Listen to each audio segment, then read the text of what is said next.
बोलिरहे एकान्तमा तिम्रो तस्बिरलाई हेरेर।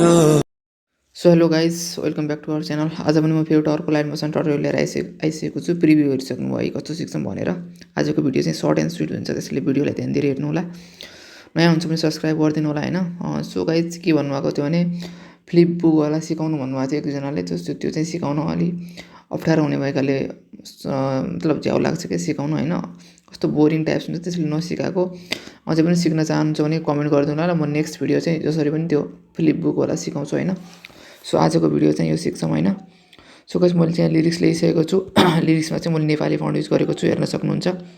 यदि हजुरहरूलाई नेपाली फन्ट युज गर्न आउनुहुने त्यसमा पनि मैले भिडियो बनाएको छु, सबैभन्दा माथि राखिदिन्छु होइन। त्यो भिडियो हेर्नु होला होइन। त्यसपछि चाहिँ यो टेक्स्टमा चाहिँ थोरै यसको बोर्डरलाई इनेबल गरिदिनु होला होइन, यति गरेर।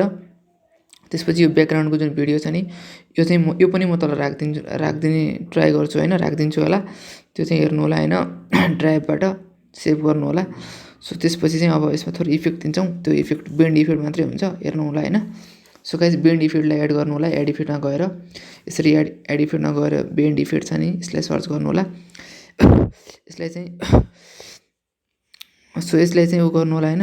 यसलाई चाहिँ एड गरिसकेपछि के गर्छु भने स्टार्ट छ नि, स्टार्टलाई चाहिँ थोरै बढाइदिनुपर्छ। जति भने 50-60 जति राख्ने होइन, त्यति राख्नु होला होइन, 50% जति राखिदिने।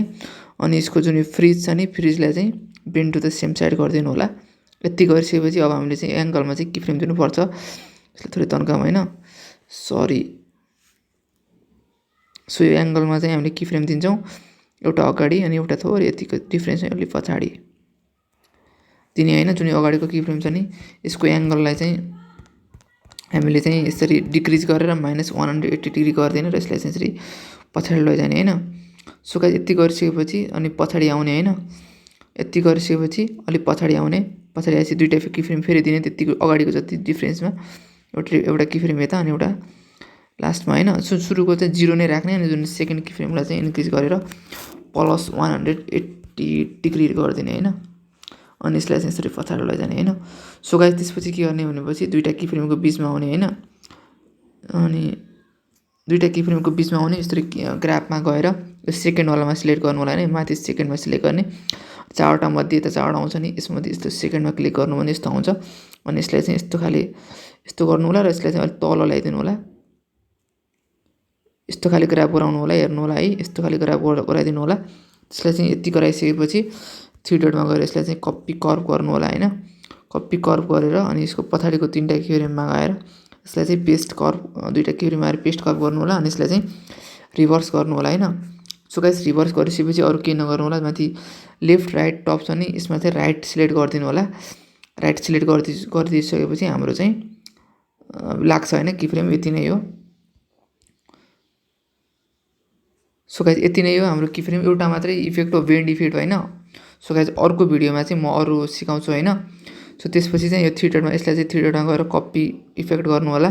कपी इफेक्ट गरेर सबैमा यसरी 3 डटमा गएर पेस्ट इफेक्ट गरिदिनु होला होइन।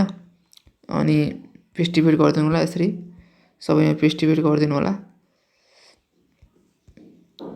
3 डटमा गएर पेस्ट इफेक्ट यसरी गरिदिनु होला होइन गाइस, म चाहिँ गर्छु। सो गाइस यति गरिदिनु होला। म चाहिँ एकछिन यसलाई प्ले गर्छु होइन, हेर्न सक्नुहुन्छ। सो गाइस यति नै यो भिडियो होइन।